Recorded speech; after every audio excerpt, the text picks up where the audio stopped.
Hello everyone, good morning. Today I am going to show you how to install Homebrew for your macOS M1 or M2 chip in a right way. So what happened to me was I got lots of issues while installing Homebrew, so I just wanted to show you how I solved those issues. So the exact issue was when I installed Homebrew, it was installing, but while installing any other packages using brew command, the brew was not working correctly. It means the brew was installed but it is not activated. So the exactly issue I find was the path. So the Homebrew is installed in other path, but in my default path it was not installed. So what I did, I then first install Homebrew, then I move Homebrew installation file to my active directory, then it works fine. Okay, so to do that, let's understand the steps how I solved that. So the first step is what we need to do. We need to first check Homebrew is already installed or not in our Mac. Then second is uh,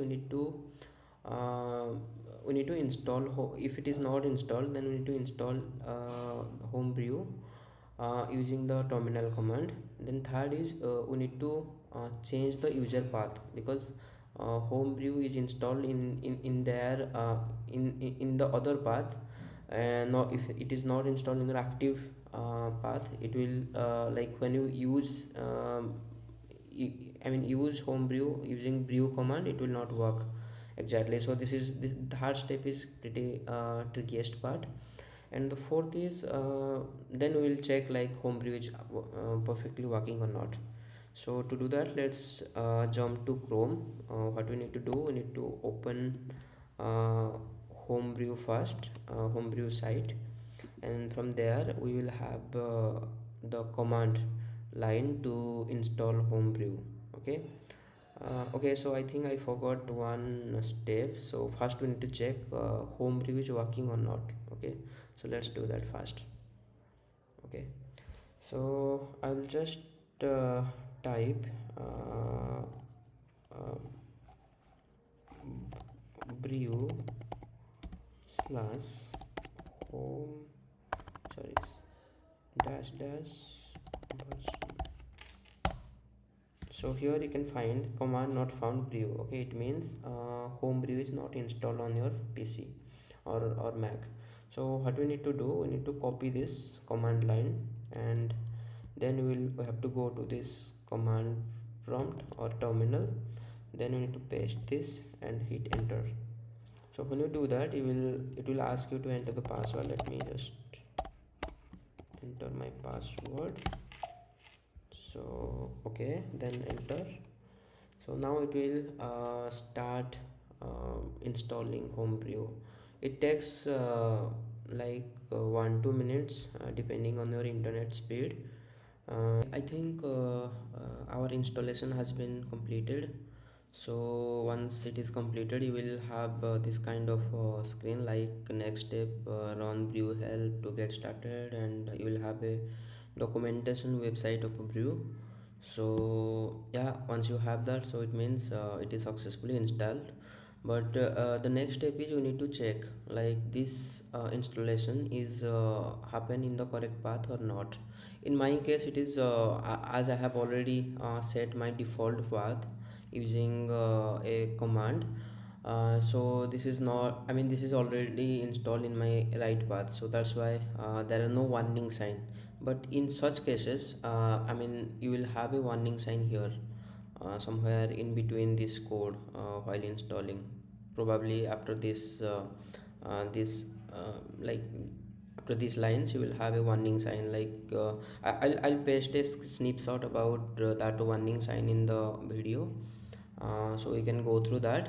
And after that, you will have another lines of command which is called next step, please follow the next steps. So there would be three commands. So those three commands you just need to run here. Okay, here you just copy. For example, let me take one example. For example, let's take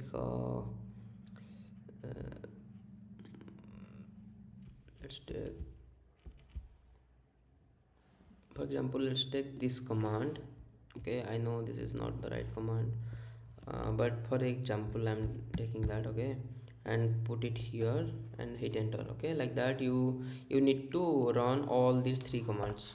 So once you do that, so your default path will be uh, activated, and once that is activated, you can just check brew brew dash dash version. So it will show you the version here. Okay, so in this way you can install any packages using brew. For example, you can use brew install node.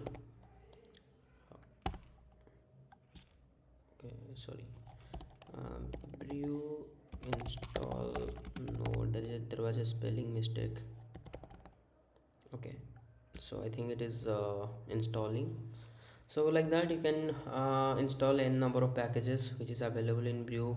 So using brew, also like you can also install very useful package called git. So you can just type brew install git. So that is also another installer which communicate with your IDE and GitHub. So that is also very useful. So yeah, I think I'm done. Hope this solution works for you.